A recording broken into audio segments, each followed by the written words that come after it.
arrival was almost unspeakable. We are all evil in some form or another. I'm not guilty. The dead won't bother you. It's the living you gotta worry about.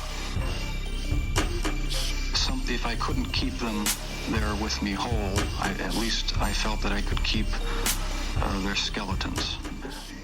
Hello and welcome to the Bad Taste Crime Podcast. I'm Vicky. I'm Rachel. We're back again. Hi. It has been a week. Oh my God. Mercury is in retrograde. Mercury's everyone. in Gatorade. Yes, in the Gatorade. It's well hydrated. I've gone through not one, but 2 laptops in 1 week. Oh my God. Also, our mutual friend had a baby. Yes. Just like good things, right? Yay. Pretty sure I have to get my brakes done on my car. No. Yeah, it's a whole. That's not as This fun is as like a roller coaster. You know what I'm saying? It's a whole thing. So Fuck we're you, sticking Mercury. with it. Yeah. This week. How are you? That's how my week's gone. How are you? You know, I'm surviving. I cleaned my living room. Sick. That's good. Nice. That's about it. Cool. Stay at home, cool. Mom Chronicles. Well, if this is your first time listening, a special hello to you. We've got a great episode for you this week. But I guess let's head over to the newsroom. Let's do it. Fit to breathe, our food is unfit to eat. We sit watching our TVs while some local newscaster tells us that today we had 15 homicides and 63 violent crimes, as if that's the way it's supposed to be. We know things are bad, worse than bad. Okay, so this week, our story comes from Japan, Ooh. where this guy went into an apartment. Okay. He's one of these people who's like an extreme cleaner, and so he does videos for YouTube. Oh, like he cleans other people's. Yes. Okay. Cleans other people's apartments that are like hoarded out. Oh, that's nice. You know what I'm saying? But you've seen these people online Yes, on YouTube, yes. on TikTok and stuff. Watching them makes me feel productive, even though I'm not cleaning. Yeah. Which is yeah. like very satisfying for me. Yeah. And this one, so the guy who was in his 20s, who was hired as part of the cleaning company, he goes to organize a house that is like a posthumous clean out. It was like the son of the couple that were living there. Who passed away. Okay. He was recording all of this on camera for his YouTube page. But he says, as he's talking about the people who lived here, he says, oh, my mom disappeared 10 years ago. What?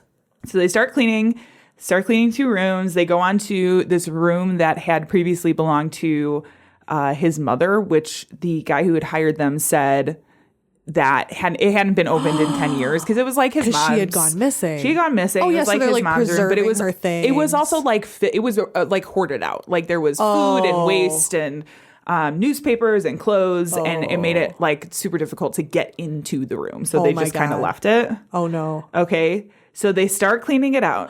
They see this blanket. They flip it over and they start pulling out what looks like human bones. Oh, God. And so they immediately they asked the homeowner if like, do you know that these are here? And Hey, he man. was like You're just leaving human super bones shocked. around? Again, they have this all on video. So shocked because he didn't know they were in there. They call the police and they showed up. He says that when his mom went missing in 2013, the police had searched the house and they didn't find anything at that time. She'd been in the room? It sounds like it. They were wrapped in a blanket. They think possibly the father may have known about the death. Oh, my God. Of course, investigators came, interviewed the cleaning staff for a couple hours. God, these poor people just trying to like nicely clean up, and it's like, oh, he is a dead person. Yeah. That And I is will say so the video has sad. since been taken down, but they're Yeah. kind of in the midst of this investigation. Right, But, like, right. Can you imagine being that cleaning crew and just No. like flipping over a blanket, human remains? You know what? That gives me incentive to not clean. That's what happens when you Then clean. you'll just, if you don't look, you will never know. And then you don't have to live with that. Ew, oh my God. I'm not trying to be insensitive, this poor woman, but that house Yeah. must have been stanky. Well, that's what I was thinking, but it was decomposed so much over the 10 Right. years. No, I that don't mean all like- that was left was Right. bones. I don't mean like then. Like I'm sure there wouldn't be any smell. Oh, you there, mean but I like in the general beginning. to cover up the smell of the corpse? I see what you're like, saying. I see what you're understand. I used to watch Hoarders like every so I often. love that show. Me too. It's such like a. So guilty you know pleasure. what? I'm all about like Hoarders, My Strange Addiction. Ooh, I love Intervention. I love all of those. Me too. Because human stories are so interesting. It's true. It's true. So interesting. And like, I know that some of those are like very like biohazard. There's lots of stinks, but it's like, I feel like a human body is like so much more. Yeah. How did they get away with it? That's crazy. Yeah. And I mean, it sounds like they are leaning towards the father, like having known about it and not said anything. There had to have been some But they all lived in cover-up. the home at one point in time. It was like the 2 parents and the 2 children. Yeah. So That's gross. that's Japan. That's what's going on in gross. Japan right now. Don't clean, everyone. You know what I would have done if I was the dad and I like killed my wife or like let her die in the room? They would have been like, okay, how are her bones here? And I would have been like, no. She was a hoarder, but she hoarded human bones. Oh my God. That was just her hobby. Yeah, but he's dead. Don't hobby shame. Oh, okay. Remember, like the father is I forgot about that. dead. Got it. So So the perfect crime. perfect crime. Yeah.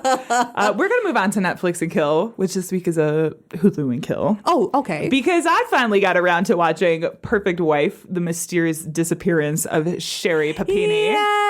Which we talked about Sherry Papini a couple episodes ago. Yeah, I babbled about her recently. Yes, yeah. So I finally was like, okay, now that we're done with that episode, I can go back and watch this documentary. I'm so excited to hear what you thought. It was like 3 episodes. Okay. So time-wise, I think very manageable. That's good. It was pretty interesting.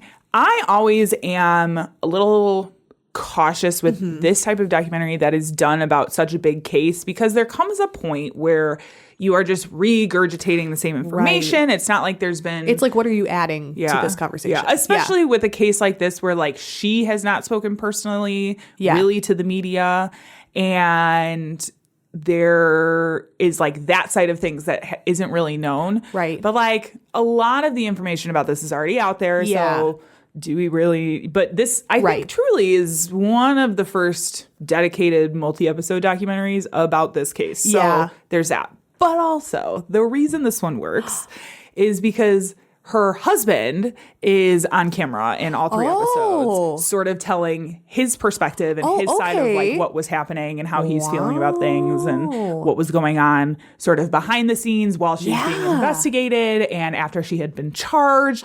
He talks about this is wild to me. He talks about the moment he starts sort of like becoming skeptical and figuring he says, when I saw her eyes when she was in the hospital after they had picked her up, I knew she was lying because I could see it in her eyes. Oh my God. And so he talks about later after they kind of go on with life for a while because it took a little while for them to... It was a few years. I think it was like 6 or 7 years. Yeah, it was like... So they kind of just go back to regular life for a while. He talks about after she is charged with lying to the police.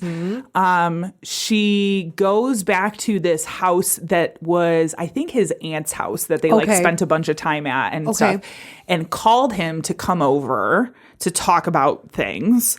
And he, of course, is like, oh my God, you were just like charged with this big crime, whatever. Right. He says that he goes to the house and she's like, calls him into the bedroom and immediately like strips naked and wants to have sex. Oh my God. And he's like, what the fuck are you doing? You just got charged. Do you not want to talk about this? And she's like, no, I'm She's not. like, Playboy said this would work. She goes, I'm not worried about it. Like, it's not a big deal. Like, there's stuff like that I'm like, what the fuck? So she's a little wild. I think it's interesting because he is involved and like giving his sort of perspective That's what I was and behind the curious scene about. things. Yeah, it's definitely worth watching. Oh, good. Because also, of course, I'm sure you've seen them a million times, but they have all the interview tapes and a lot of the phone calls. And this was a time of like social media and stuff. So like, he was doing a media tour. There's stuff from social media. So like, there is a lot of, what do I say? I don't want to say content, but like, there's a lot of that like evidential stuff that is in there.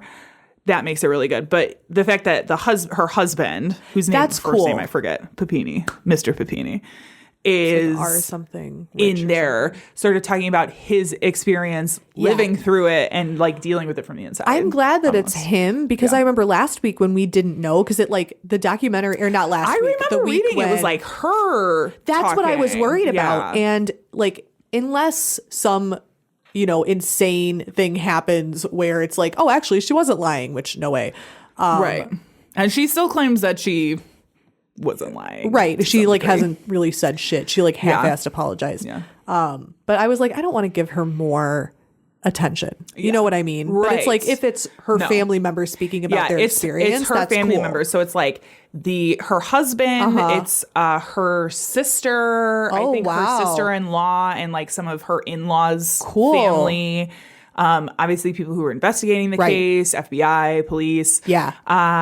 Yeah, I mean it was, and there's like simultaneously there's this other group of people that they interviewed that had to do with there was a case not long before hers about a jogger disappearing. Yep. Whose name, again, a name I can't recall at this Yep. time. And she like diverted attention away from the case pretty much. Well, it had like happened before Sherry Papini, but also they talk about her taking some like clues from that to like apply to her own quote unquote disappearance. Right. But there's like this group of guys who are like, yeah, we were in the search team originally for that case. Oh, wow. So when this happened, we felt like we could not like let her go disappear, like be disappeared again. And we're going to go out and search even harder. So there's like that element to it. So it was really interesting just to see all of because there's a lot of moving parts to this case, honestly. Definitely think it's worth a watch. Worth the watch. Yeah. That's called Perfect Wife. Hulu. Yep. Check it out. This is that part of the show where we say content may not be appropriate for all listeners. This week, Trigger warning, sports. yeah. Also murder. Yeah, murder. But I am seriously having Olympic withdrawals. If you've been with us for long enough, you will know that I am an Olympic super fan. Yes. For real. She is. I love everything about the Olympics. I really do. The spirit of competition, seeing the people who are like the best in the world all coming together to compete. It's so fascinating. I love it. And you get to see these sports that you don't get to see on TV that frequently. Things like equestrian and dressage. Yeah. Or things like finally getting their moment. like fencing. athletic walking. Me. And yeah, right. It's like the speed walking. Yeah. I am also very big for the Summer Olympics specifically. I'm very big into artistic swimming and artistic gymnastics. Love the gymnastics. Which is both, and rhythmic gymnastics. Ooh. Too. And what was the other one that I was watching? I saw some like skeet shooting, some track shooting. Cool. A little bit of everything. The speed biking, like the track speed biking. Oh my gosh, saw so many people fall. It was crazy. Yes. I love There's, when of people course, fall. tons of Olympic drama, but Drama. it really got me in the spirit to talk about some sports crimes by athletes and athletics. Because as we know, I think it comes a little bit with the money and the fame. Yeah. But there is a history of crime with people who are athletes. Great like power professional comes great athletes. yada, yada, yada. Yes. Yeah, we see this a lot. This is definitely not the first time that we have done an episode like this on the show because Right. There's a lot of content to choose from. There really is. Everyone So- who plays sports commits crimes. Well, that's not what we're. That's not it either. There's a lot of people who do athletics that are like, you know, Source? philanthropists and good people. Girl, you're wilding over there. So, on that note, I want to. So, okay, there's a couple main characters. I'm going to talk about all of them. Okay. So our story begins with a man named William McLaughlin. Okay. He was born in Illinois Nice. in October 1939. That's when I was born. Okay. I was like, no, wait, it's a long time ago. I hiccuped. Born in October 1939, and McLaughlin came from humble beginnings. At some point, he served in and eventually retired from the Marines. Okay. So he was an ex-serviceman. And he graduated from Loyola Marymount University in LA, earning a degree in biological engineering. Okay, so he's smart. Smart guy. Cool. From there, McLaughlin began selling dialysis products before leaving and selling stuff for a heart valve company. So he was kind of in the sales front of things. But he was an entrepreneur So he really wanted to work for himself. Walter White. Yep. And he decided to leave the sales business and went on to develop a new type of dialysis catheter. Oh. This was like super successful. Yeah. He eventually sells the company. But of course, you can't just stop at one. And entrepreneurs like, all I do is start businesses and sell them. Catheters are feel like Pringles. You can't just have one. Catheters.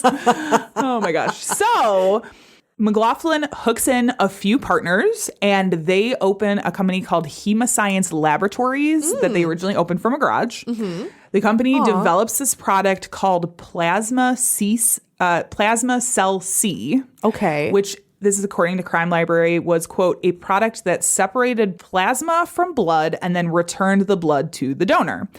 This at the time was like revolutionary in the healthcare industry. And Hemoscience Labs was able to sell it for literally tens of millions of dollars in 1986. This set the standard for this type of procedure. It's still currently used in the industry today. It is like the industry standard. Oh my gosh. Doing like plasma separation. Well, this guy's like a genius. Right? Isn't that crazy? And I think about it now because it was they sold it in 1986. That was before I was born. So for me, this is a thing that has always been around. Yeah. Did not realize it was that recent. I know. I'm like recent, mind blown over here. And it's just like a couple of guys that did it out of their garage. I'm imagining them like, I know this is not accurate, but I'm imagining them doing like kidney surgeries like out of their garage. Like, step right here, ma'am. Wait by the bike pump and we'll be with you in a few moments. It's very Rick and Morty almost. Like science lab in your garage. I love it. But in a Bill Gates way. Yeah. That's awesome. Now, of course, McLaughlin left a little time to start a family. Okay. He marries a woman named Sue. They have 3 children, Kevin, Jenny, and Kim. Aw.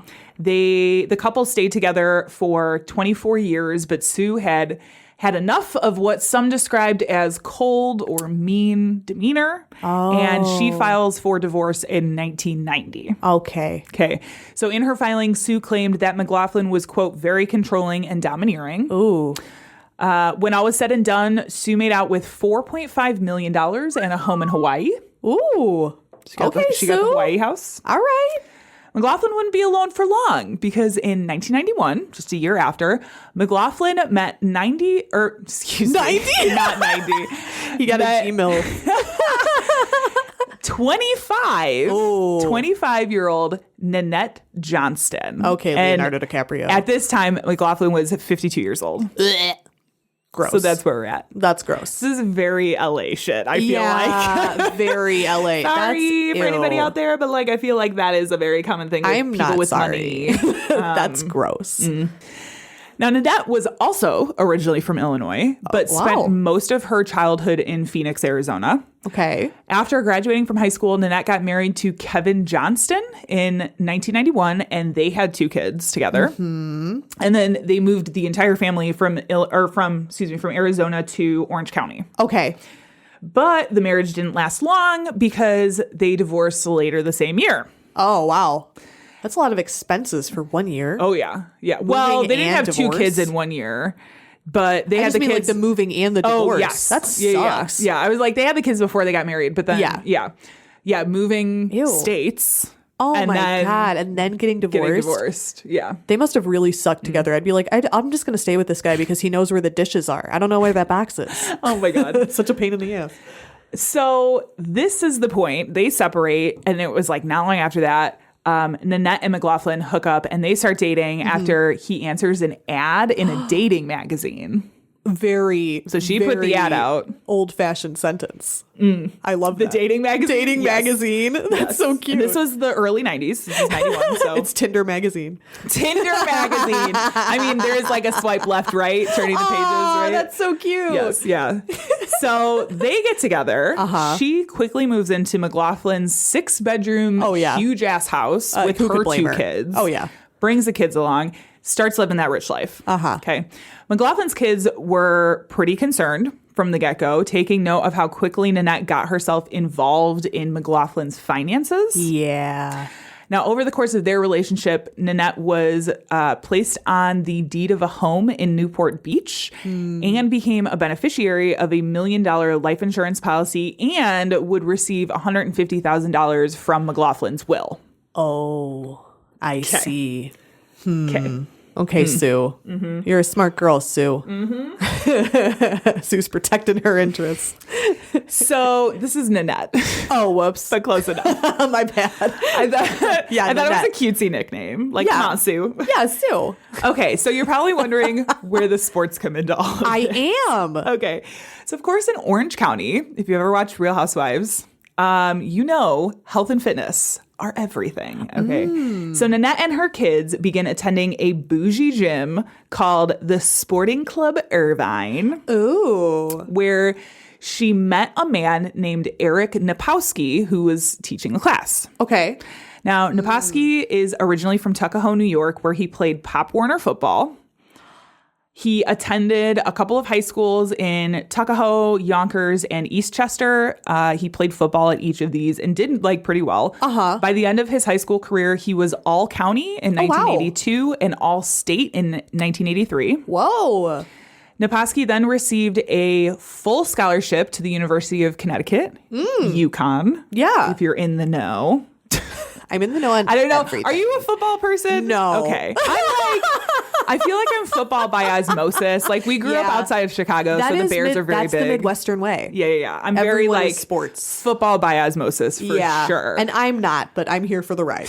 You're just like, I'll go with it. Yeah. Halfway through his junior year at UConn, Napowski began having disagreements with his coach, and he decides to leave. He's just like, I can't play here anymore. Leaves. He does eventually go back and Dude, you have a full ride. Just throw the ball. Right. Shut up. Right. At least finish going to school. Yeah. He leaves. He does come back, though, and he does get his degree. Okay. He gets his degree in physical education in 1991, but his next goal was to play in the NFL. So in 1988, Napowski joined the New England Patriots after attending a free agents tryout. The following year, he signed with the Dallas Cowboys as a Plan B free agent, which I started looking into, and it actually has its own sort of legally fraught history, this idea of Plan B free agents. There was a whole case that deemed them illegal. That's another time. I'm not going to go into because that. they can't, they never play? No, it had to do with the way that they were contracted with the team. Oh, okay. So it was kind of shady. Yeah, but that is another story for My another time. brain That's like puts a whole everything thing. into theater terms. So I'm like, so is he the understudy's understudy? Yeah, it's I I started looking at that and I was like, understand. oh my God, this is like a whole other whole thing. thing. Yeah, because Yeah. I didn't know what that was either. Now, Napowski went from the Dallas Cowboys to the Indianapolis Colts, back to the New England Patriots. Oh, wow. And finally, in 1990, he was with the New York Jets. Okay. Since his NFL career didn't seem to be panning out as planned, he would go to these teams. He'd play, I think I saw at most, he played 4 games for one team. Wow. When you're talking over the course of a season, that's not regular playing time. Yeah, really. no, A that's lot of the nothing. times he would play a game or would not play with these teams. And obviously he wasn't dazzling during these performances. Right. I mean, games. right. So it was not something that was really panning out for him. Yeah. Napowski decides to try his luck in Europe, which is a really common thing. I Right. see this in Yep. NFL and NBA. I think it's a basketball thing too, or a baseball thing too. Oh, okay. Where if you don't get into the professional leagues in the United States, you can go over to Europe and have a really successful career. And I think it's it just from what I've observed, mostly the American sports. Oh, Like yeah. football, Because it's I grew up playing baseball. these. And you Yeah, didn't. right. You did whatever rugby is. You played cricket. Yeah. What is that? Yeah. So he goes to Europe. He joins the Barcelona Dragons and has 4 successful seasons. Oh, good.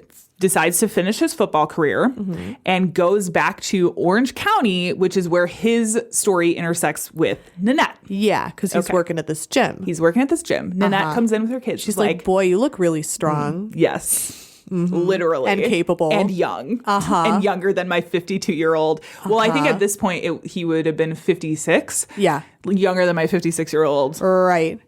live-in boyfriend. Right. You look like you could maybe kill an old man for me.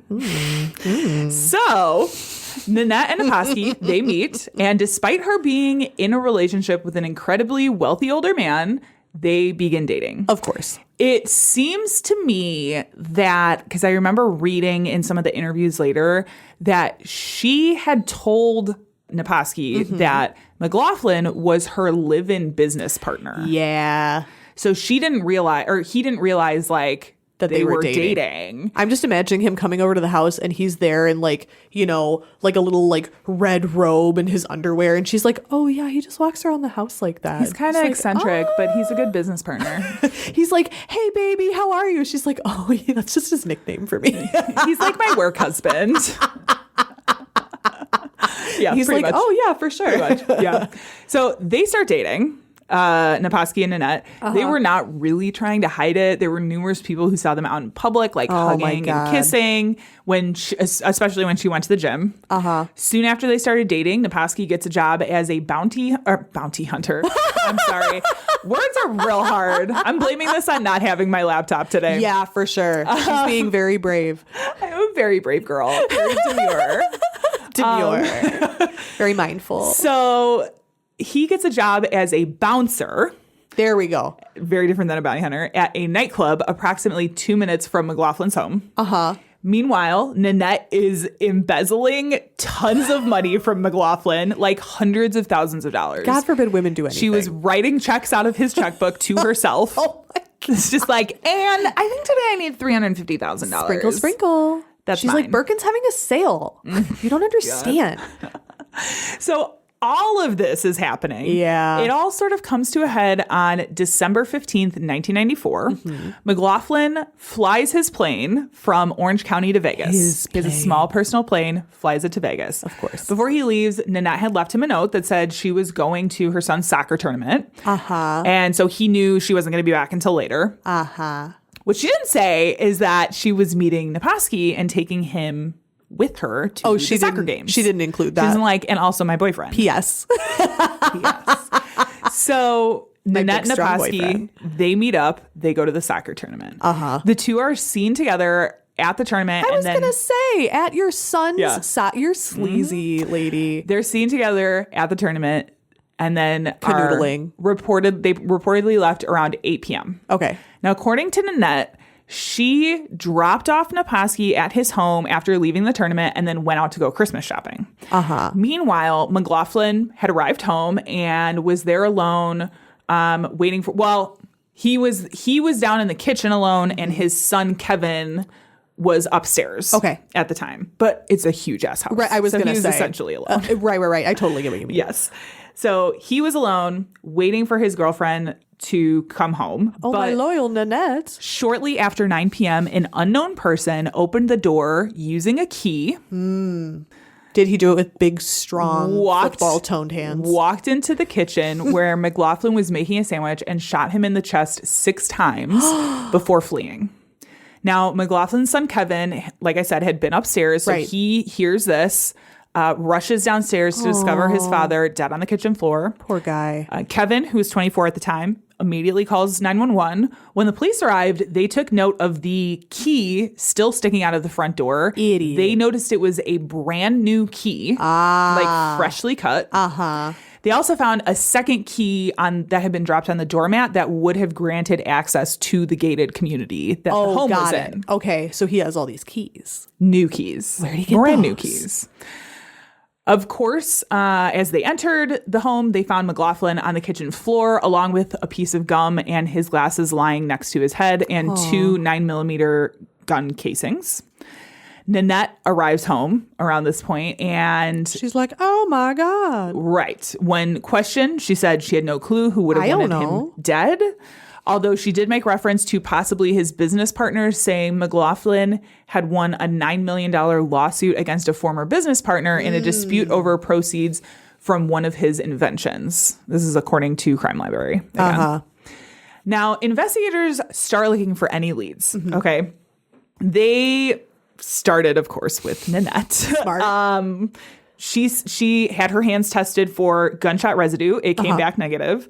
Her alibi was that she had attended the soccer game and then went Christmas shopping, as I said. Nanette told authorities to speak to her ex-husband, who was also at the game, which they did. Yeah. They were like, all right, we will. Sure. So he confirmed that she had attended the soccer game. But was he also like, she was with this big hunky guy? And he said he left her son with her because she didn't want to stay for the whole thing. Yeah. But he also told authorities that she was there with a young, attractive man at her side. Police also received information that Nanette's son had recently attended a funeral where he told family members, quote, "Mommy's boyfriend plays football." Oops. Oopsies. This sets off alarm bells, of course. And they start surveilling McLaughlin's home where Nanette was still living. There they saw Naposki coming in and out of the house, matching the description they had been given. Jeez. So they do a search of the license plate on his car and finds out that he has a warrant out for an unpaid parking ticket. This is the perfect excuse to arrest him. Oopsie daisies. And bring him in for questioning. Pay your tickets, guys. It's really not that hard. Yeah, it's really honestly. not. It It's is really not. not that hard to just like follow the law. Yeah. Well, just saying. I mean, most of it. Yeah, most of it. So they arrest Naposki. They bring him in for questioning. A search of his car revealed brown and red stains that Naposki claimed were his own blood and spilled coffee. They also found a planner belonging to Naposki that, according to Crime Library, contained, quote, a business... 10 a.m. do murder. 11 a.m. gym. So it contained, quote, a business card for a realtor and listings of numerous names, addresses, and phone numbers, according to court files. It also contained a notation of a California license plate number belonging to McLaughlin and a page titled Top 10 Rules. Scribbled underneath was the notation, once you get your ass out of this financial disaster, do not overextend yourself anymore. Money is not important if you don't need it to have fun. Enjoy the free things life has to offer. Go back to the basics. End quote. What? So this is what they find in his planner. What a dumbass. Which is all very suspicious. Yeah. Like, Suspicious and lame. it is pretty suspicious. Okay. Naposki initially denies his relationship with Nanette. He's like, who? she's just a client. But later admits that he had intended to propose to her on New Year's Eve, because this is like right around Christmas time. Investigators also asked Naposki if he owned any weapons, which he also initially denied, but eventually admits to owning a pistol. Just these weapons. Left These and right. guns. So he pulls out guns. Yeah, really. So he's like, I don't have any guns, but then he's like, actually, JK. I own a pistol, but I lent it to my father. Okay. And it was a pistol that didn't match the bullet casings. But then he offers up that he used to own a 9mm, but he had like lent it out to a friend. Yeah. And then that friend had stolen it. That's So what he I didn't do have with all it my anymore. guns. Just lend them out.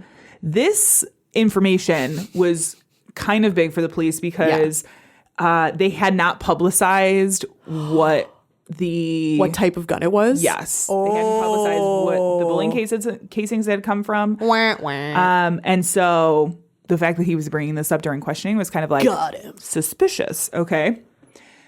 Investigators began looking into the route to the soccer game for the timeline and determined that there was plenty of time for the murder to have been committed. They also found that while Naposki was working at the nightclub that night, he had actually arrived late for his shift. The keys that were used to enter the home were discovered to have come from a hardware store not far from Naposki's home, and the manager said he remembered Naposki coming into the store. Now, following McLaughlin's murder, Nanette continued to write herself checks out of McLaughlin's accounts. She also bought a watch and $600 alligator boots for Naposki. Ooh, which I'm like, gross. fancy. I don't know. I'm not big into like alligator skin. I'm not either. It always kind of like freaks snake me out. skin. No. I don't really like that. I'm not big into like cheetah prints, leopard prints. Me neither. No. It's just not my jam. I agree. Nanette, however, continued to deny any involvement in the murder, saying McLaughlin was worth more alive than dead. McLaughlin's family was offering a $40,000 reward for info leading to an arrest, but all of the evidence they had collected at this point was purely circumstantial. Right. And frankly, didn't really amount to a murder charge. It is very damning in a way. Because there is a lot of coincidence if this is all coincidence. But right? I can see that how this could be circumstantial. Right. And I think I talk about it later. But there is this idea that like Naposki didn't know when he was, because police brought it up to him the first time, like, did you know that McLaughlin was, I think at the time of his death, they were engaged to be married. So the police bring it up to him, like, did you know that Nanette and McLaughlin, not her live-in business partner, right? That they were actually engaged, and he was like, "There's no way." She told me it was just like this live-in business partner, blah blah blah. So he doesn't really seem to know that they were together in that way. Nanette, you minx. I mean, like again, they don't have any besides the bullet casings, right? They don't really have any physical evidence. Yeah. So what are they going to do? A lot of circumstantial stuff, right? Which circumstance does not make a murder case. That's what I've heard. Now, because Nanette had continued to steal money and police were able to comb through her finances, they were able to get Nanette on the embezzlement for McLaughlin.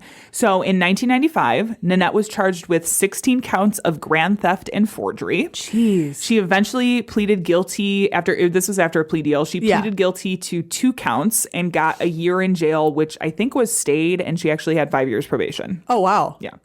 There's also a lawsuit and a countersuit in regards to the life insurance. Like the family filed a lawsuit. The family and the life insurance provider filed a lawsuit against Nanette for the payout for the law, and she countersued, and it was this whole thing. That was all eventually settled. Okay. This is all in 1995, 1996. Yeah. So the investigation into McLaughlin's death stalled out for 3 years. Wow. After that, sucks. There was a small hope when a neighbor of Naposki's came to police after 3 years, saying that she had heard Naposki claim he was upset that McLaughlin had been trying to force himself on Nanette, which again, at this point, he still thinks it's like a live-in business partner. Right. Then that's probably what she told him. Yeah. I think so. Oh, my business partner's trying to grab on my goodies. Allegedly. The neighbor claimed Naposki made death threats towards him, even saying he wanted to blow up his plane. Okay. She called police with this information, but wasn't able to reach anybody. It was like the person she was trying to talk to in the investigation wasn't there. So they were like, call back tomorrow. And then she kind of got freaked out. She was having issues getting in contact, but she got a little scared that Naposki knew she was trying to contact Which is kind of authorities. understandable. Well, she started receiving these phone calls that were like somebody calling her and then breathing a little bit and like hanging up. Like she could hear somebody on the other line. Ew. And she thought Naposki knew she was trying to get in touch with police. So she kind of just like didn't try anymore. Yeah. Didn't try. So the case goes cold again. Life goes on for Nanette and Naposki. The two of them did not stay together. If you were wondering. I was. Nanette actually married. I don't know at what point the two of them broke up. If it was during, I get the feeling it was during or shortly after the investigation. Probably after. He was like, hey, actually. The thing I didn't propose to you. Right. Which, I mean, frankly, I think he sort of dodged a bullet there, so to speak. Because she's a mortarer. Nanette married a man named John Packard.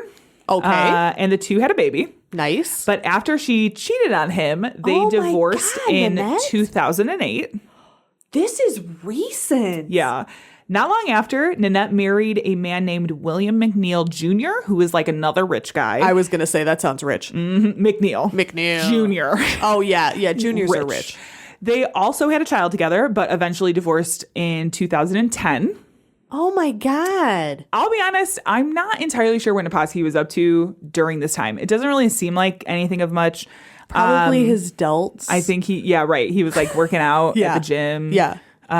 Getting some reps in. Yeah. Spotting bros. I'm guessing that's it. Yes. Protein shake. Right. Protein shake. GTL. Pre-workout. Yeah. So I'm not really sure what he is like up to, but McLaughlin's murder continued to stay cold until investigator Larry Montgomery began a reinvestigation of the case in 2009. Wow. So he was murdered in 1984. Yeah. 2009. So upon a review of calls that had come in from a tip line, Montgomery discovered a call from a husband and wife who claimed that Nanette and Naposki came to the house asking for an investment in their medical device company, also stating that the two had planned to get married. There is like something that was like Weird. sketchy about them. Yeah. There was also this idea of like a software company investment that had been floated, but Nanette was like, I own the business. This is, and we're going to get married. This seemed to be, for whatever reason, the thing that and it could just be, obviously this was a long period of time, and I'm not sure if the DA switched or how many times the DA switched. Yeah. But for whatever reason, this was the thing that put them over the hump as far as evidence goes. Maybe it was, again, still circumstantial. Yeah. Because the DA decided to file charges and issue arrest warrants. Police found Naposki in New York, engaged to a teacher. Okay. He was arrested in May 2009, and shortly after that, authorities arrested Nanette in Ladera Ranch, California. Wow. So they get arrested in 2009. Now, Naposki's trial would be the first to move forward. It starts in July 2011. He was found guilty of first-degree murder. Wow. There was also so California, because we have an office in California. Yeah. The law firm I work for. Yeah. Their shit is like really complicated and kind of Really? convoluted, and they have a lot of weird rules, right? Oh. So there is this thing in California where the jury can also find a special circumstance, which either most of the time will increase the sentence that you can receive. So they found there was a special circumstance at play regarding the crime being committed for financial gain. And that Naposki personally discharged the firearm, which made him eligible for the death penalty, although the prosecution was not seeking the death penalty. They were seeking life. So Naposki was originally supposed to be sentenced in October 2011, but when it came time, he refused to leave his cell, and so it had to be rescheduled to the following year. What? Which is wild to me. So I was like, a whole year? I just love that they're like, well, okay. Yeah. See you next year. Right. And I'm sure there are rules about forcing somebody to go to court. I think that's what it is. You can't force a person to be in court. I know. That's what I'm going to do if I'm on death row. They'll be like, time to go. I'll be like, I don't think so. I don't want to. So in August 2012, Naposki received life in prison without parole. Nanette's trial began in January of 2012. And she was found guilty of first-degree murder, also receiving life in prison without parole. Good.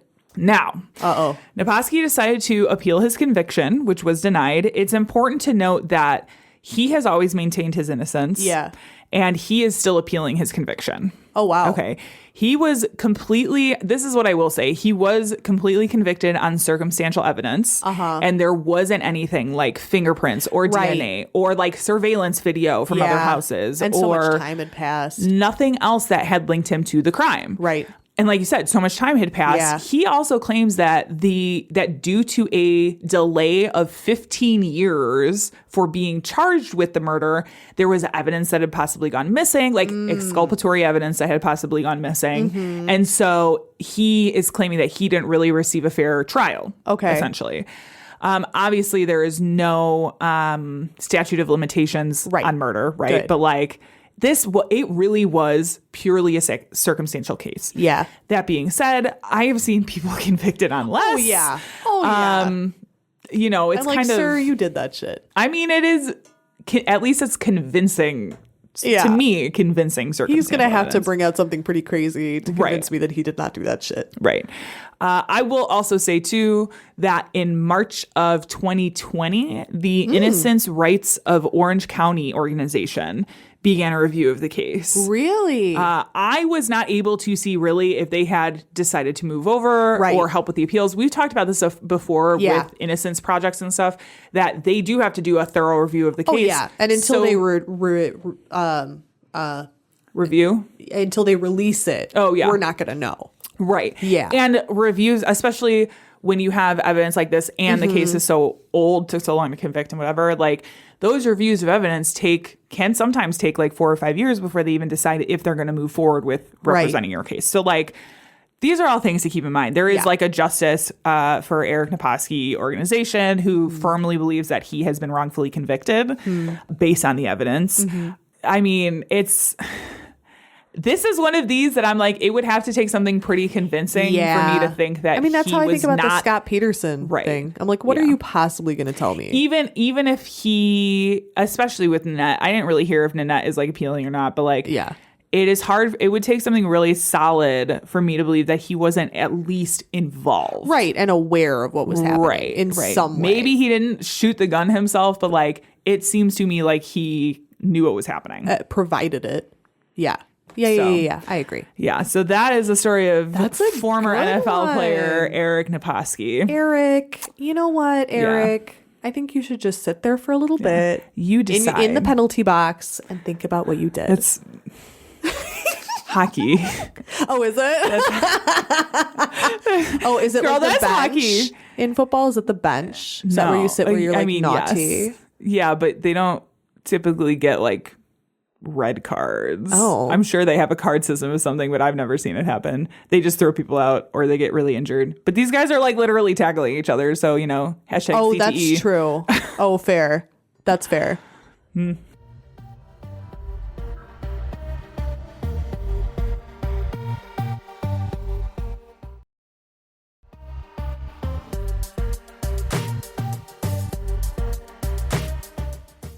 Okay, so you chose true crime in sports. Yes. Hell yes. Love it. I don't. We kind of discussed this earlier, but we are Midwestern girls, and I feel like everyone in this area is like pre-programmed to be obsessed with sports. Like, yes. Everyone we know. Like it's like a huge I think it's really rare to find, especially in our area, somebody who at least as a kid was not involved in some sort of sport. Right. At some point. Did you? I mean, did you play a sport when you were even like little? I did like 5-year-old soccer. T-ball, I think. Okay. For like a little bit. This is when, but that's like the age your parents try to get you in, and you're either interested or you're not. I was like pulling up grass in the outfield. Yeah, I was like, no. So T-ball was your thing. For and then like you said 20 no. minutes. And I did do like taekwondo for a little bit. Okay. And then it was all like theater. Yeah. So I'm sure you know this already, but I played soccer for 10 years. I still play volleyball. I've played volleyball since I was like 13 or 14. And then when I was younger, I played softball. Oh, okay. Yep. I did cross country until 4th grade. Love that. And then I was like, I fucking hate running. Yeah, fuck running, dude. Running sucks. I went to nationals in cross country in 4th grade, and I did terrible. And that's when I was like, I think I'm done with this. Let's hang up the running shoes. Yeah, I mean, I tried a little bit of everything for sure, it feels like. So that's good, though. It's I good to be like leaned in well-rounded. heavy. And I love playing volleyball. It's so fun. Yeah, I was going to say, I've never been a sports girl at all. Like, I did the 5 minutes of T-ball or whatever. But when I was in high school, we would play like floor hockey sometimes, and I fucking dominated in floor hockey. Like when I was in high school, I'm not bragging, I was like very small. Yeah. I was like 80 pounds, not athletic, but for some reason I was so good at hockey. Oh, I played ultimate frisbee intramural in college too. Yeah. Sorry. I'm like, I feel like there is something else. Yeah. No, I love that. Yeah. I play frisbee golf at the park sometimes. It's fun. With my husband. I tore my I'm really ACL bad at playing it. disc golf. Anyway. Oh my God. That's another such a story for another millennial time. sentence. It was for the so record, much. it was the second time I had torn my ACL. So like, Yeah. it was already damaged. Yeah. Yeah. Anyway, murder. It loosened it for you. I do so I don't watch sports on TV, anything like that. Are you an Olympics person? Because some people don't really watch sports, but they get really hard into the Olympics. So not really. Like I'll watch like the recaps, and there's certain things like I like gymnastics, and I like certain ones, but the rest of them I don't. Do you watch any of the Winter Olympics? Are you a Winter Olympics person at all? I don't really. No. I don't really. So summer more than winter, but even summer, it's like not that much. It's not really that much either way. Like either way, like I'll watch all of the like recaps and I'll watch like the news around it. So I'm always aware of like what's going on. You know the memes. Yes. You know I'm the in it memes. for the memes. Yeah. I'm in it for entertainment only. Yeah. Like I loved all the you know about gymnastics this year. you know the Australian the break dancer. the break dancer, the guy who hit his dick on the pole vaulting pole thing. Many poles were injured that day. That is The one I really like the funniest. one of I'm sorry to derail this No, I again. love it. really like the one of Simone Biles looking straight at the camera. Have you seen that too. one? Where It's it's like boom. I love that one. I love that I wish I could remember her name, but the Brazilian gymnast. Yeah, Aguirre, I think. is her name. I can't. There were so many different athletes so I good. can't remember.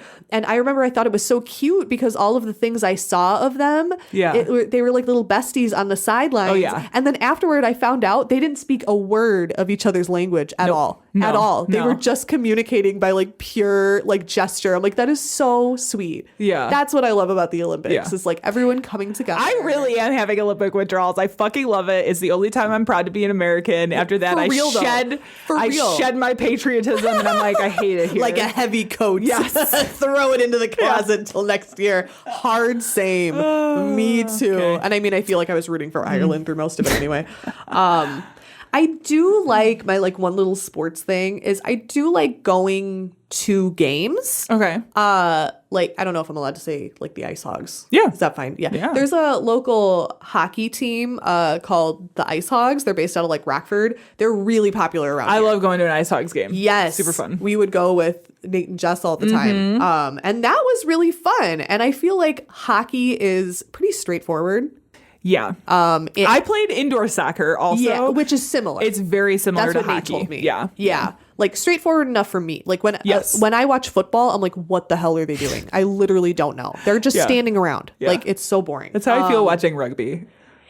I'm like, I don't just watch for understand the what's hot happening. people. Yeah. That's it. I just mute it. I'm like, I Yeah. don't care. Yeah. So a lot of sports, I just don't understand the rules.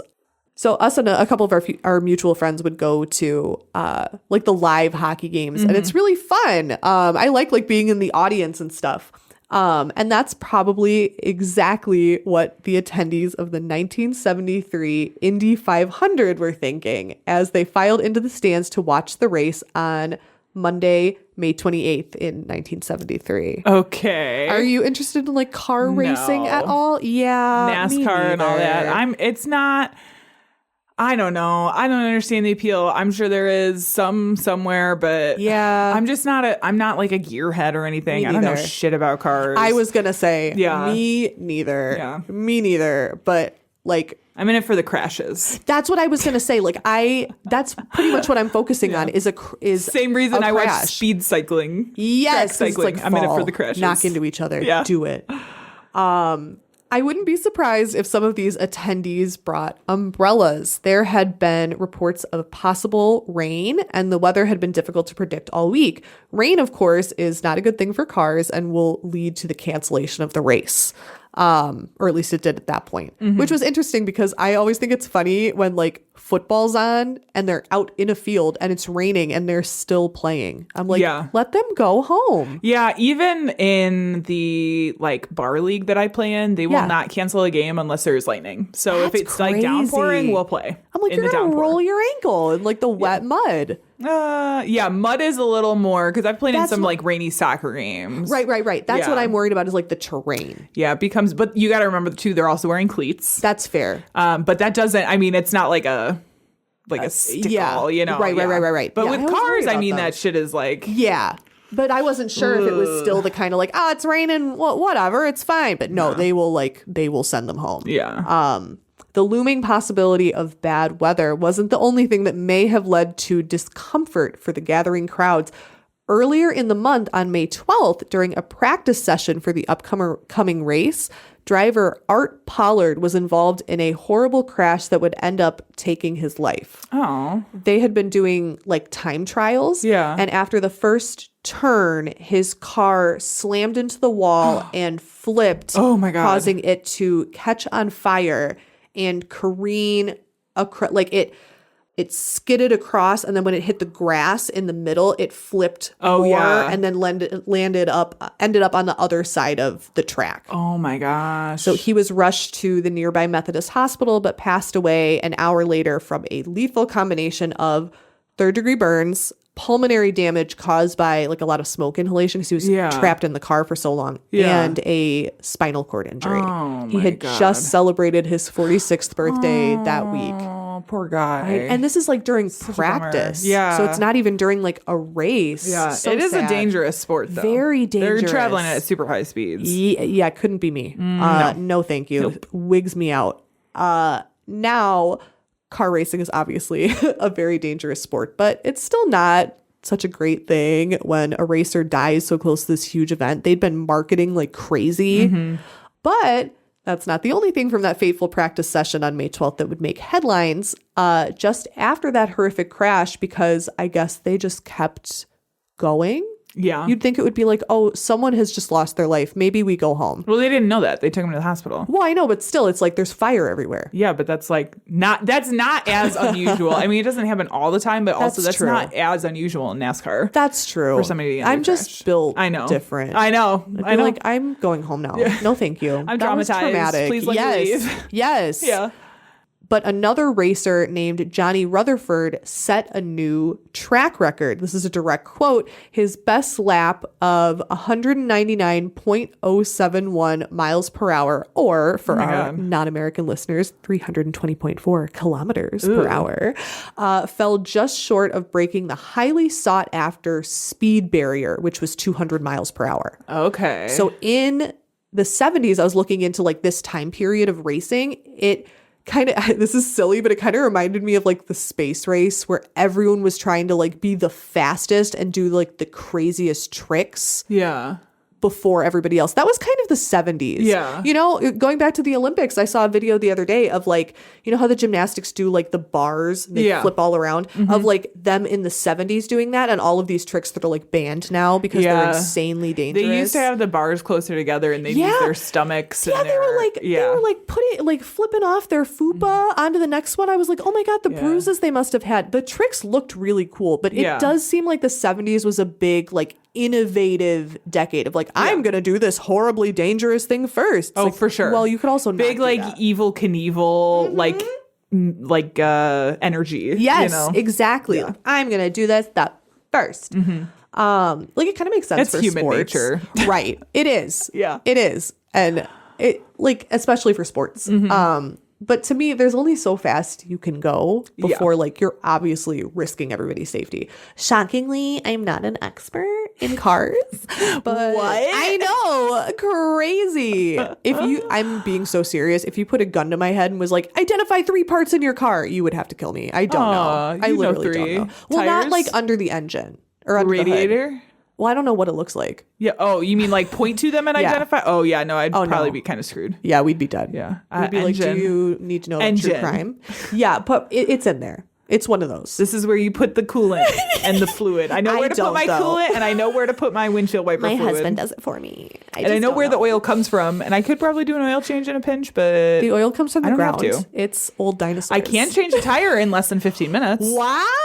Okay, I'm proud of that calling you one. next time that happens to me. If it's the winter, don't call me. Call a tow truck. I know how to call AAA. I know how to Google the number for AAA and call them. Your husband is an insurance agent. Like, your insurance has to cover this shit. I don't have know. roadside or some shit. I probably do. Yeah, I think you do. I'm pretty sure you do. I'll be like, it's not working. Help me. Do you know how many dumb my car is not working calls this poor man has gotten from me? So many. And he's just like, I don't know, turn the key or something. And I'm like, oh my God, it worked. It wasn't on. I'm like, by the way, I'm like queen feminist. I don't not know about cars because I'm a girl. It's because I personally don't care. Yeah. I will pay somebody for the convenience of not having to deal with it. I'm just waiting for America to get on Japan's level, and then I can have high-speed rail everywhere, and then I won't have to drive. That's a very sexy idea for me. I want that. She doesn't like that. No, I'm like, you're still living out, not in this. The city would have to come so far out here. I know. It's going to be a long time. It's not going to come here, that's for sure. That's actually, I'll talk to you after the show. That's actually not true. It is coming. through Rockford. Yeah, shockingly, I'm not a car expert, but Yeah. my father-in-law is really into NASCAR, so I'm forced to like watch it once a week this time of the year. Okay. And they really put a lot of emphasis now on like the safety of the vehicles. Sure. He had an episode on the other day, and I thought it was kind of interesting. During a race, they like took the camera and like put it inside the car, and we're talking about like all of the, I don't know, but all of these like safety things of how secure it is. And I'm like, wow, that's really cool. And talking about like the helmet and the clothes they wear, and like this is all for the driver's safety. So we've made a lot of improvements. Good. But that's now, and this was the 70s. Mm-hmm. So I was so interested in the decade. I read a bunch of stuff about car culture in the 70s, and it seems like during that decade there was a big push towards eco-friendly vehicles, which were healthier for the environment, and with ever-raising gas prices, it helped the average consumer save a few bucks. It almost kind of seemed like it was like a cultural maturing. Okay. Like, whereas before cars were kind of for fun. Yeah. Now it's like they have to be safe and reliable because I have to go to work. Right. And support Right. my, nuclear family. Yeah. Yeah. The colors of cars were changing. Everything was getting a little more neutral. It kind of just seemed like one of those things. Right. So right. these races were kind of like the holdout. As during this time period, the biggest headlines came by pushing drivers to reach faster and more dangerous speeds. Okay. The record I just spoke about wasn't even impressive enough. The goal was always to reach a blistering 200 miles per hour to break like the sound barrier, I guess. Okay. So by the 28th, after an already highly tragic death by way of this car crash, and with mounting pressure to break faster and faster speeding records to get that recognition, there was a palpable anxiety in the air. Me every day of my life. Still, the attendees Out here trying to survive. Yeah, for real. I'm just trying to live. Yeah. Hoping for a delightful day of watching cars drive in an oval. So fun. Honestly, like I was thinking about this and I was like, this is interesting. Maybe I could like, maybe someday I'll go to like a race. But the idea of like how strong the gasoline smell would be, Yeah. I wouldn't make it. Yeah. I would die. Are you one of those people who like likes gasoline? I don't mind it. Okay. But if you're like sitting in it for a while, you know what I mean? Like that's not fun either. I had a friend who liked it so much when she would pump gas, she would like get back in the car and like smell like her finger. Like, it smells so good. I'm like, I don't hate it, but I'm also not just like You're not like sniffing huffing the it? gas. Yeah. Well, she was it's better, in my opinion, is better than like manure, which we also get a lot around here. You know what I mean? Totally. Like, that's the smell of the Midwest. Yeah. Gas and like, manure. I'm glad some of y'all enjoy it. It's just not for me. it's not for me. As spectators eagerly watched, an interesting character prepared to join the race. He was born David Walther, although to most his nickname would always be Salt, which was a name he'd earned while racing boats in his youth. Salt Walther had blood in the business, so to speak. Yep, that's right. Even the Indy 500 isn't safe from the dreaded nepotism baby. Oh, God. Salt's father, George Walther, owned the Dayton Steel Foundry, which he had inherited from his father. So he's this huge, like, steel tycoon. Okay. And he provided metal like for some of the cars and for cars for like NASCAR and stuff too, I think. Gotcha. George had also been a very successful boat racer and not only owned several racing cars, but campaigned them, which is kind of like sponsoring. So he was a super well-known guy in the racing world. Unfun fact, George Walther Jr. would sadly outlive both of his sons. They were both racers. Salt's brother would end up dying in a crash around this time as well. Oh, damn. But then fun fact again, while on George's deathbed, because he lived to be like a pretty old man, planning his funeral, they were asking him, because he was in like hospice, they were like, do you have any like quotes or anything that you want us to put on the program? We could do a poem, we could do a psalm. And he's like, yeah, I want Gentlemen Start Your Engines. So that was on all of his like funeral stuff. I'm like, I kind of think that's so cute. I think that's iconic. That is pretty hilarious. I think that's pretty hilarious. I'm like, that's really sweet.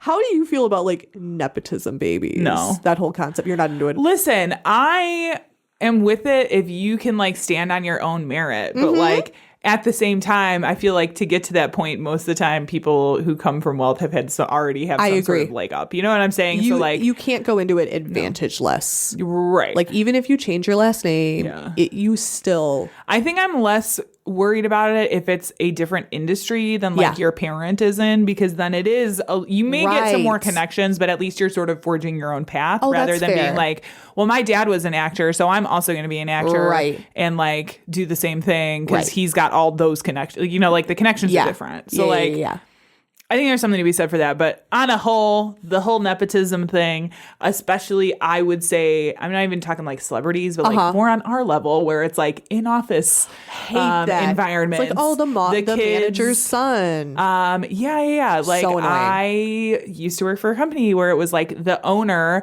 the main salespeople were like her kids and their spouses and their... Like that I'm not super down with. There is something to be said for like family being involved in business, but again, like it's toxic. If you're getting a manager position outright because you are the child of the person who owns then like that's not fair. Right. And nobody respects you. I used to do a lot of like community theater, and I was in a production once, and the lady running it had like, she was like real churchy, and she was like really involved in a church. And then the people who she cast as leads were all people who went to her church. Oh my gosh. And that was it. Yeah. I was like, interesting. See, that's the point where you're like, you need to bring like an outside judge for that kind of thing. Yeah.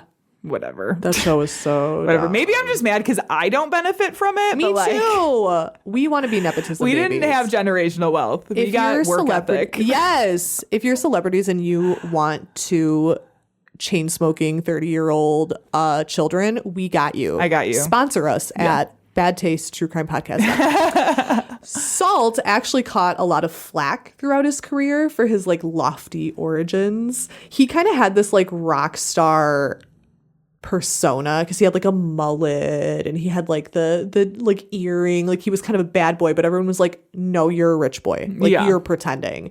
And they said that he hadn't paid his dues. So kind of like Kid Rock. Right. Okay. Fuck Kid Rock. If you're Kid Rock and you want to adopt us, eat shit. Yeah. You cannot adopt us. Other celebrities you can. Do not consent. Fuck you. He often would use his bank account to try to buy his way into races when he wouldn't qualify, which made him super unpopular with the fans. Okay, so this is this description of this crash. Okay. Pretty crazy. Okay. So he's about to race at this race. Someone has already died the week before. So this was the week after the like time trials? Yes. Okay. Yeah, because before the race, like the official race, they have a ton of those where they test everything out. Well, you got to and make feel the sure. track out. Yeah. Stuff, I mean, I don't know how different an oval can be from day to day. Whatever. Friction? I don't know. Whatever. Difference in friction. That's what I think. Anyway. So there's kind of like a little bit of controversy where it's unclear how the crash exactly started. Okay. But to most racing fans, it kind of seems like it was Walter's fault. He continued to say that somebody hit him from behind, but there's no evidence of that. So as the field received the green flag, another driver, Steve Krisaloff, he had like some engine trouble. He slowed down and Walter was behind him. So it was like a little bit of like a traffic jam kind of situation. Okay. And when he slowed down, he was forced to his right. He touched wheels with another racer, Jerry Grant, and was catapulted over the wall. And you know how there's that like fence like in front of all the like people? The curved fence. Yeah. His car landed on that fence. Okay. Bottom side towards the audience. And the fuel tanks were ruptured. So the fuel sprayed out of the car onto the first few rows of the stands. Okay. So the spectators were blasted with burning methanol. Oh my God. Okay. That's horrifying. See, this makes me never want to go to a race like that. That image really freaked me out. Like you're going to just get like burning gas all over you. Yeah. All over you. It doesn't seem like anybody passed away, but I'm like, oh my God, like several people were affected. Yeah. Because all of the gas went out of the car, he luckily was not burned as badly as he could have been. Okay. But because of the crash and because of the resulting mess, it ended up being like an 11 car pileup. Oh my God. So he fucked the whole race. It was still so hot in the car that he suffered third-degree burns over 40% of his body. His legs were exposed during the crash. He ended up losing the fingers off of his left hand. Okay. They were like it was like crushed. So they were eventually amputated. Yeah. And then the fingers of his right hand would heal, but they bent like all crooked. They healed like all fucked up. He was in the hospital for over 2 months, during which time he lost like 50 pounds. Wow. Crazy. And he was not Holy like moly. a super big guy. Yeah. Let me read something that he said from when he was in the hospital. It was really sad. He said, "I remember the first time I saw what I looked like. This was after I'd begun to walk on my own. There was a mirror over the sink in the bathroom, and I looked in it and I saw myself, and honest to God, I didn't believe it was me. I couldn't believe it was that bad." It was so sad. I'm like, this poor guy. Oh my gosh. So super, super traumatic for everyone.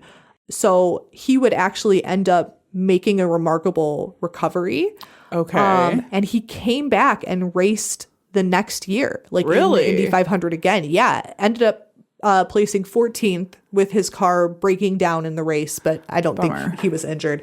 But like, imagine coming he back was to racing work. with one hand, basically. Yeah. And his and like his fingers are all messed up. Yeah. Wild. Right. And last year, you kind of like fucked everyone over. So like imagine your coworkers being like, "Hey." I feel Yeah. like they'd put salt in your coffee and sugar in your gas tank. Like they'd be like, "Fuck you, dude." Yeah. Yeah. So if he was unpopular before, he was super unpopular now.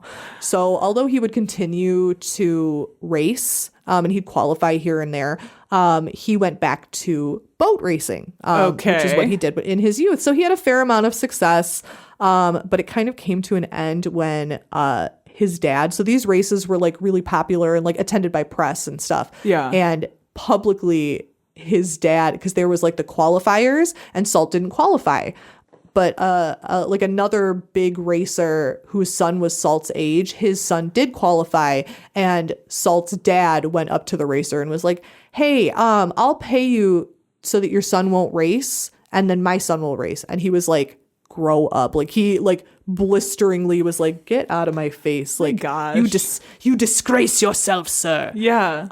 So it was like with really money think embarrassing. they could do whatever the fuck they want to For real, do. I'm like, aren't you embarrassed? No, they're like not. he did. They have enough money. They don't need to be embarrassed. That's so stupid. It's just like all that stuff. I've with, watched like, enough Housewives to know this. They Oh, have yeah, enough that's money that they true. do not feel embarrassed about anything That's they do. fair. You can pay off your Wild. shame. Yeah.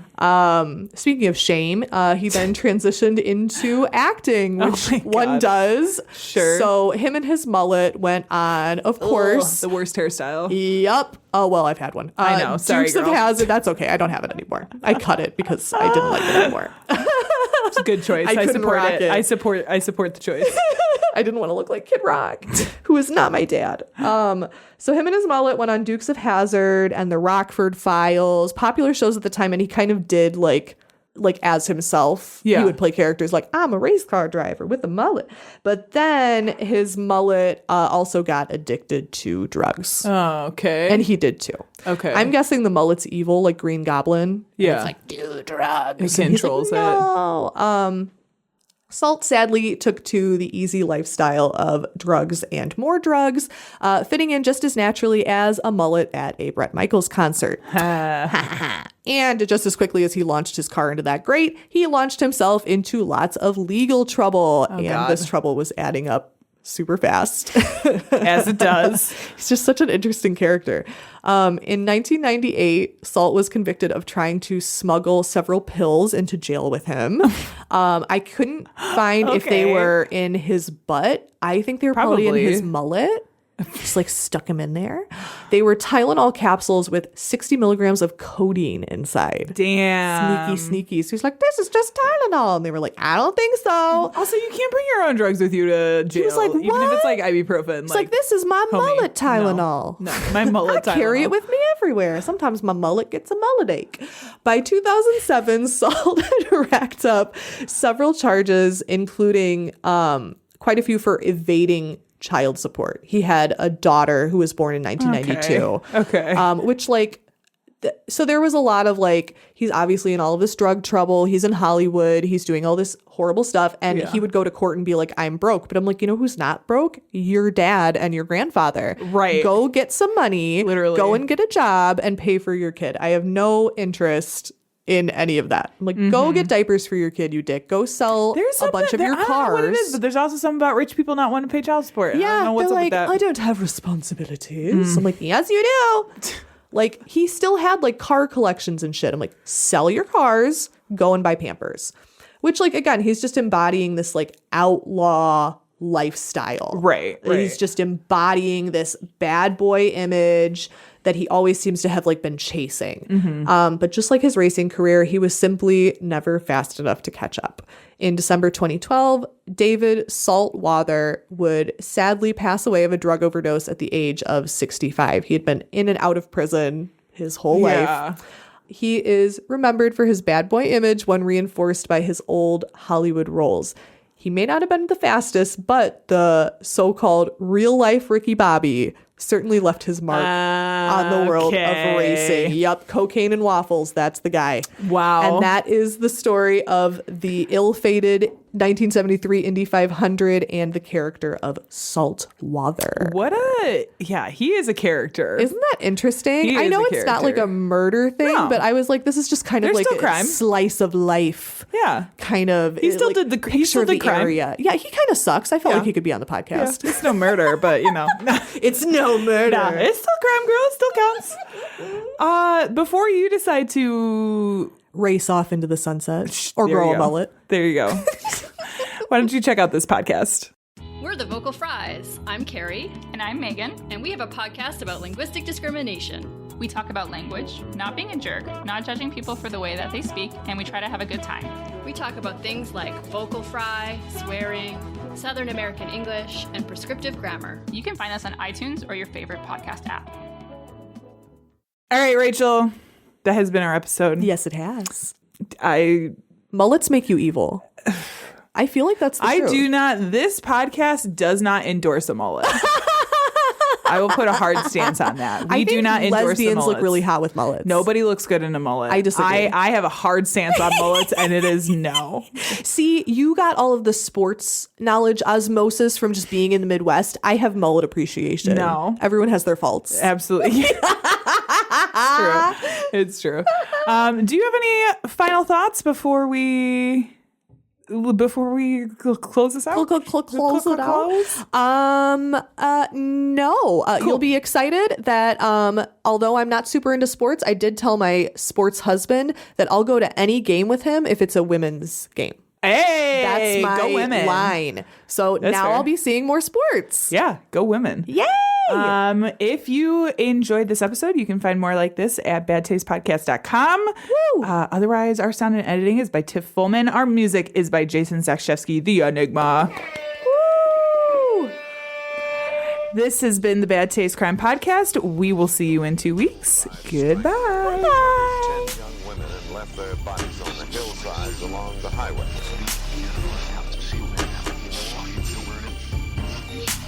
It was as if a wave of evil washed over this town. We are all